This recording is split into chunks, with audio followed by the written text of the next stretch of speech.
LMD Magazine and EFM present Biztalk, taking an in-depth look at today's biz landscape.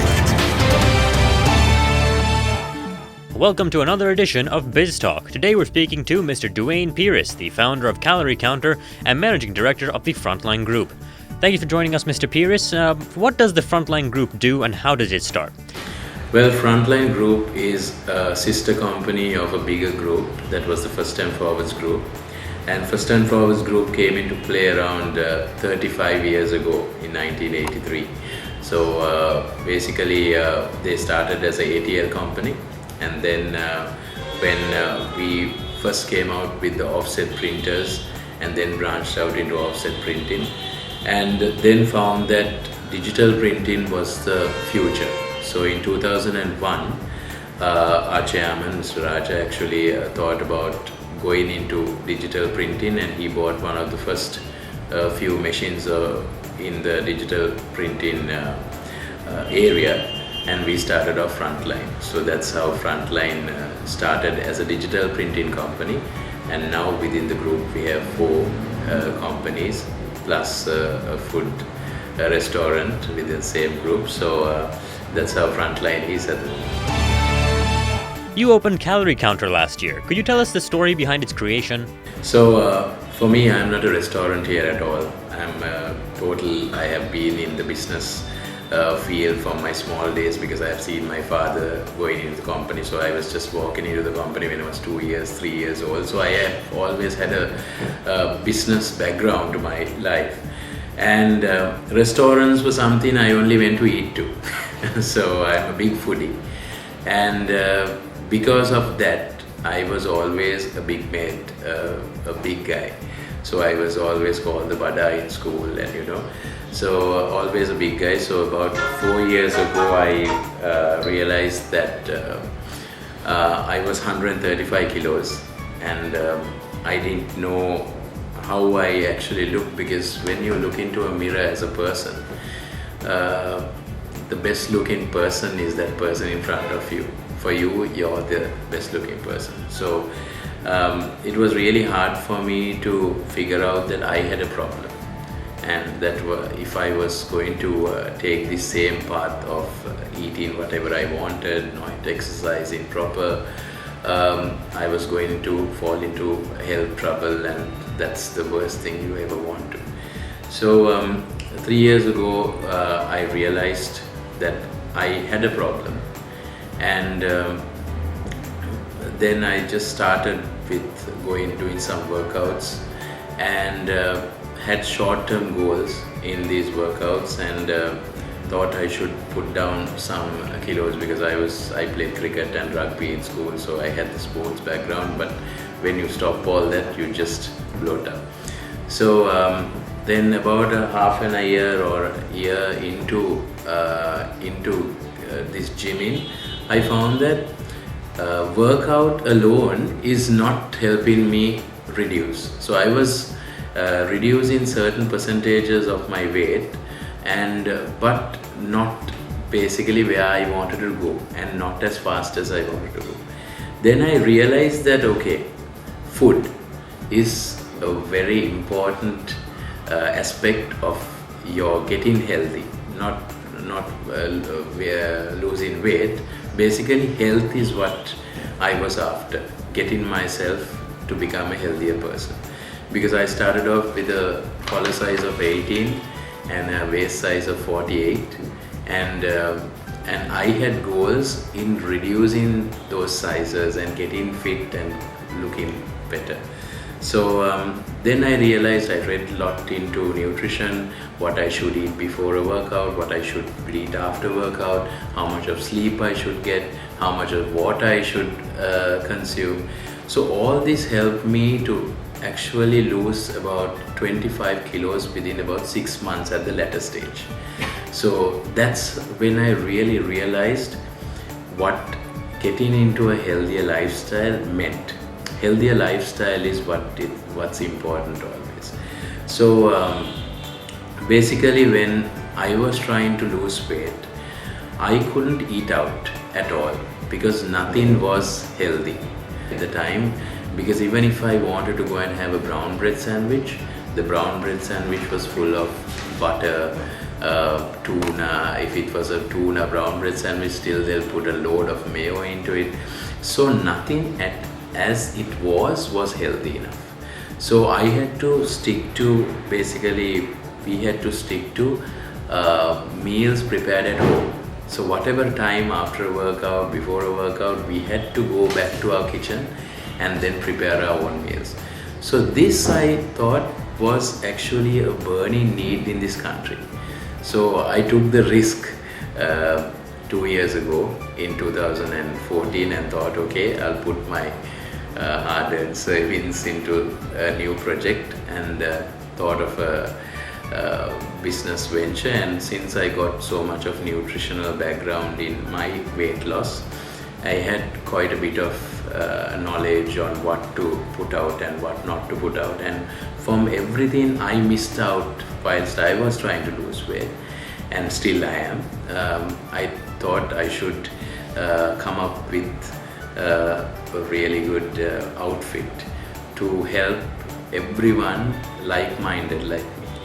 So I think we have done a good enough job with opening up Calorie Counter, and Calorie Counter actually has shown that the path I took and the decision I made 2 years ago actually has paid off, with the patronage of people coming here and visiting us every day. And we don't have customers that come once a month. We have clients that come every day, every week. They come back because they know how good we are. What kinds of policies would you like to see implemented to assist entrepreneurial ventures like yours? Basically, policy-wise, they should understand what is good and what is bad for people. I think health-wise, they should give more knowledge to the people. I would say that's where we as a country can be a healthier nation. So I think funds have to be allocated for knowledge, because knowledge is something that people will take something out of. So you educate the parents about what the children should eat. Basically, a lot of schools I see are doing good things like checking the lunch boxes of kids now, getting them to eat a more healthier pack, and if they have basically some particular meals, they tell no, don't bring this, may get a home made meal. So I think the government or policymakers have to also realize that, okay, educating is one area. And also I think if policymakers can maybe understand that, things like exercise machinery to things like these outfits are good for your society. It makes your population healthier. Healthier population means more focused population, more effective population, and more focused population. So basically absenteeism to everything will reduce, and will be a more efficient, effective nation. So I think policymakers have to think how to release the cost on these, how to reduce these costs and make this available to everyone. Right now this is only available to the upper middle class and the class over that, but we should make these things available to everyone. I think walking paths, to giving people knowledge on why you should walk at least half an hour a day, or run at least half an hour a day, why you should eat a healthier meal, why you should maybe change your carb intakes, because we are a rice eating population, but we are not farmers anymore, right? Because we eat a farmer's meal. We don't sweat it out from 8:30 to 5. We sit in one place. So our carb intake can't be that much. We have to balance our meals. Right now we are not balancing our meals. We are having a whole load of carbs. Carbs are needed, yes, but you need to identify how much of carbs, how much of protein, what are the vegetables, what is good for you, what is bad for you. I think that has to come through knowledge. Before policies need to change, I think these simple things, I think some advertising firms would love the fact to get involved in this and create some awareness programs. I think we as an advertising company also sometimes would do it as CSR project. And then with government support, if we can increase the knowledge of people, increase the knowledge of parents ideally, then at a small age we can change this. Because if you think about it, 20 years ago no one had heard about a heart attack for somebody who is under 40 years old, right? But today you hear about people having heart attacks at age 18 to 24. So this says something really bad about our eating habits and our healthy lifestyle habits. So this is what we have to try and do.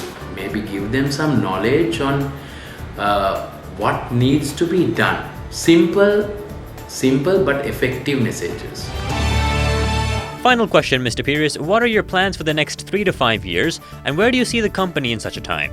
Well, in terms of my outdoor advertising and interior firms, we are actually expanding in terms of our client bases, and we are actually going into digital marketing as well, because that's the future for us. So we'll be launching one of the online printing sites very soon, and I'll keep that a secret, but that will be a revolutionary product where people will just have a print at their fingertips. So that's one. And in terms of the restaurant, in terms of Calorie Counter has a bigger vision.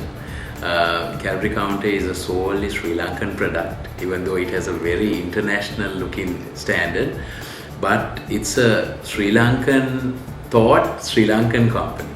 So Calorie Counter has a plan of going places, and hopefully will soon be out of the country as well. We'll have a franchise going very soon. So that's the plan for Calorie Counter. And the vision for the future is to build the next healthy KFC or McDonald's in the world. Whilst we are doing something good to the public, we can also make them think more about healthier eating and make things available, good things available to everyone. Tune in every Tuesday and Thursday for more insights from our business community. You can also log on to efm.lk and lmd.lk/lmdtv for a visual experience of Biztalk.